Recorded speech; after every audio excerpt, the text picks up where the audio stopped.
Another view of the Dead Sea from Qumran.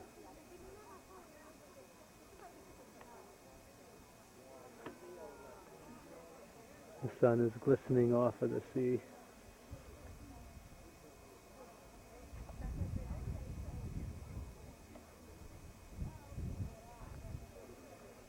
And the ruins of Qumran.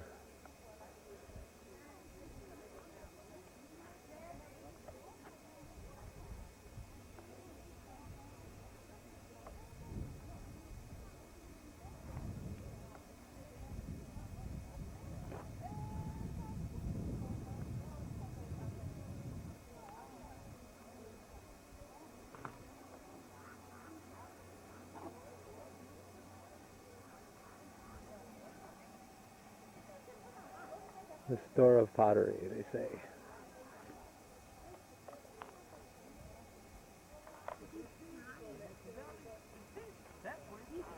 The cave of Qumran, where Mate says followers of perhaps John the Baptist, a Celebite sect, all Hebrew of course, found the Dead Sea Scrolls.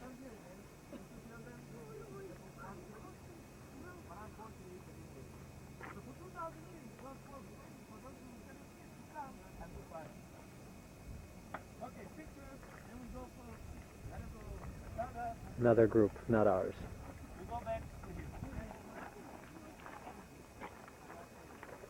What a sight.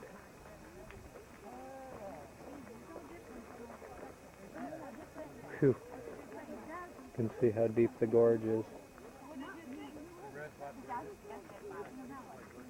And back up to the cave.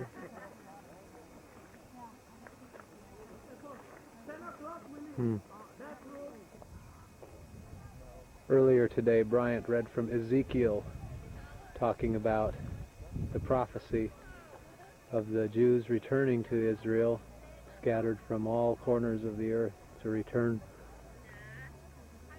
Prophecy written thousands of years ago, where they would come back and reoccupy, re-inhabit the land, and make the soils fertile to grow.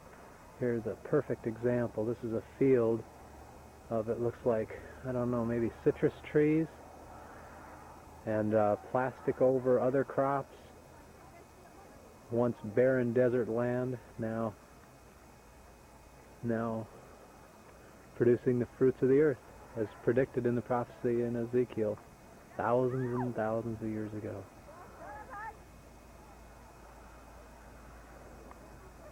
Right before our eyes, God's prophecy coming true.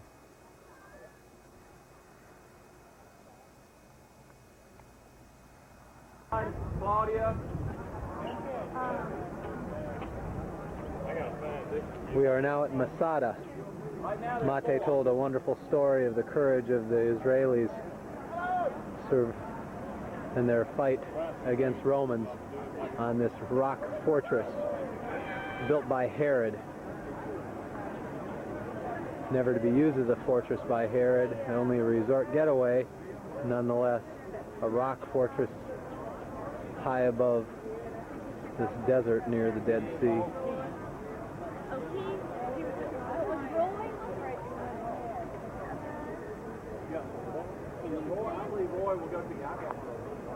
Look at this landscape around.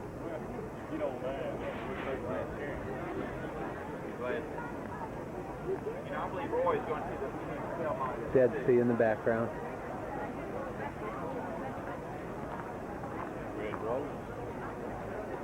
Where's Claudia? She's using the restroom, and we'll be right with. She's in front of me, though. She's in front of me. The rock fortress of Masada, and we are going to walk up. Are you already filming it? Yeah, I just started. Our group. I'm zooming in. I'm zooming in. Marty said no. Go here. We are going. Masada, we will conquer. In God we trust. Let me. I got a whole bunch of the mountain already. Okay, I'm just taking the where y'all are headed to. Okay. Walking up to Masada. our group, the brave souls, and back into the ravine, into this canyon.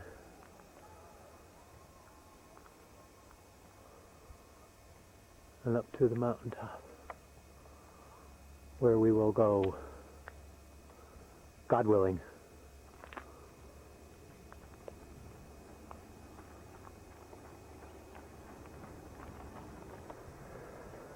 Look at that squared out area there with the rock.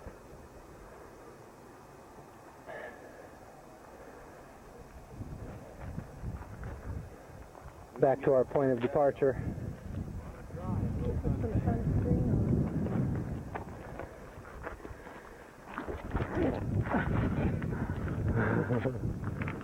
Here we are. You got those super cool glasses, Polly. What do you call them? You should try these. Yeah, the kind that dance.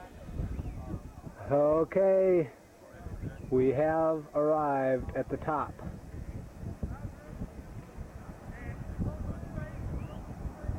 And this is the view from above. The view King Herod had from high atop.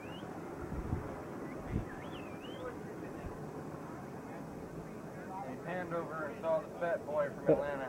But he survived the walk and is here to tell about it.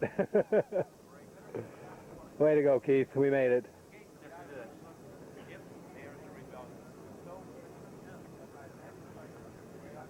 Mate said this walk would take us an hour, and it took us 30 minutes.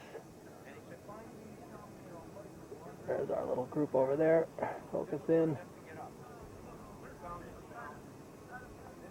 The other happy hikers.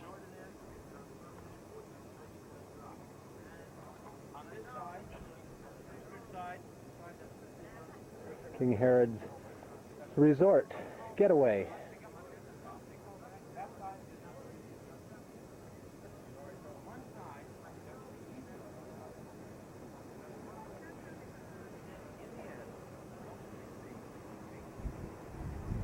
Far below to where we began our walk, where the garrison waited for the attackers of this mountaintop fort, and the Dead Sea off into the distance.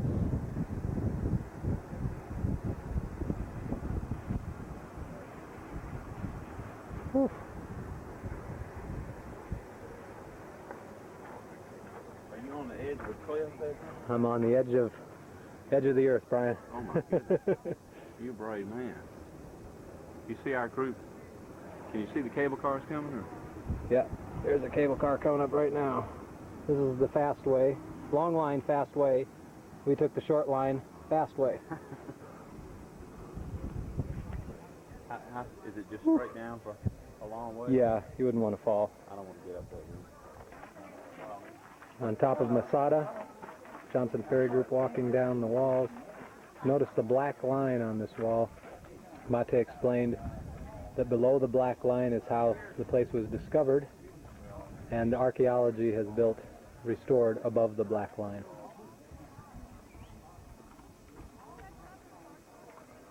Masada was built by Herod in 24 or so BC, according to Mate. Refuge town in Europe. So make room, please. Come closer to me. Let my colleague go. No, in use. In use means in a usable shape. Usable shape means plaster, roof, door, window, water, pleasure, food. So use imagination. Now, Herod, when he built Masada, he built it for the sake of refuge, right? Refuge can also mean sometimes 2-3 years until help comes from Rome. Therefore, he makes arsenal of food. This is one of them, line. And in these arsenals, this storeroom, he stores any kind of food that can stay before refrigeration. Let's say, what can stay before refrigeration?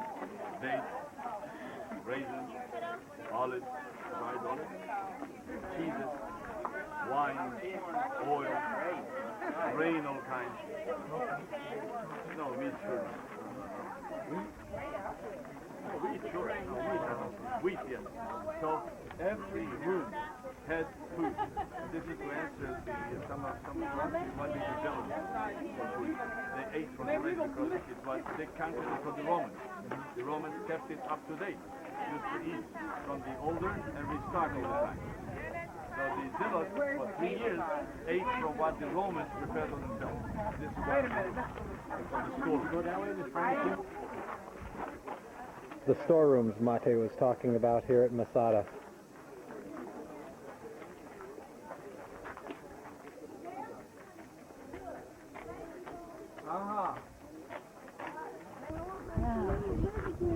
The view from atop Masada.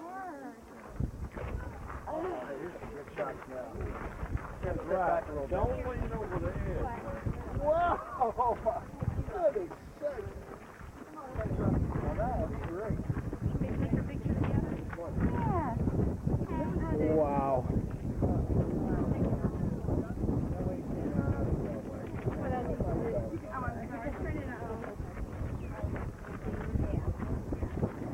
Wow. I wouldn't want to fall down there. Well, I'll tell you what.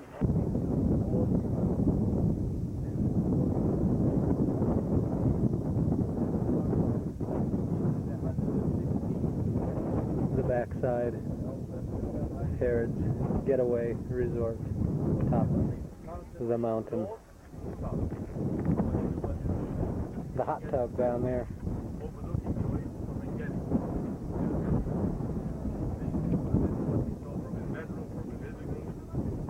And the idea is because it's to the north, and the north has the rain. The nature here is that because it's 2 mountain ranges, Wow. it can be a western wind all over Israel, but when it comes to this area, it turns to be north-south. Eilat is the same. From Israel, it's the same. North-south, constantly, all year round. There is seldom a southern wind. Then Eilat is in trouble because the sea has a terrible storm. The southern wind is not a good wind here. But we have 340 days a year. We have this wind. No, ink. we made from the bench here. Colored plaster. Inside the bathhouse Colored in plaster. King Herod's spot. Yes. People ask you what's that little pool. It's really strange. It's odd. Why here? This is made by the zealots. A little container of water. But the zealots occupied any place, anywhere, where you could have a roof over your head. Premises wouldn't be seen.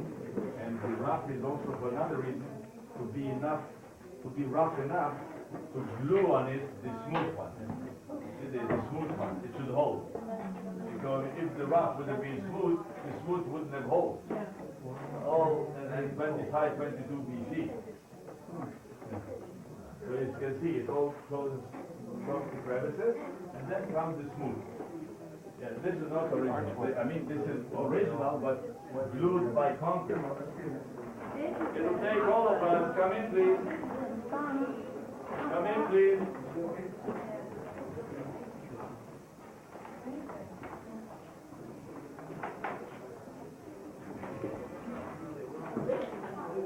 Come in, come in, come in.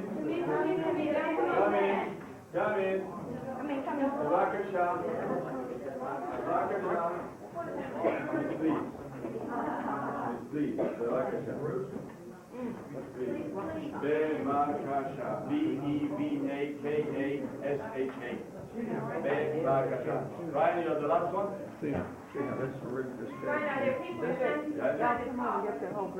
Come. Friend,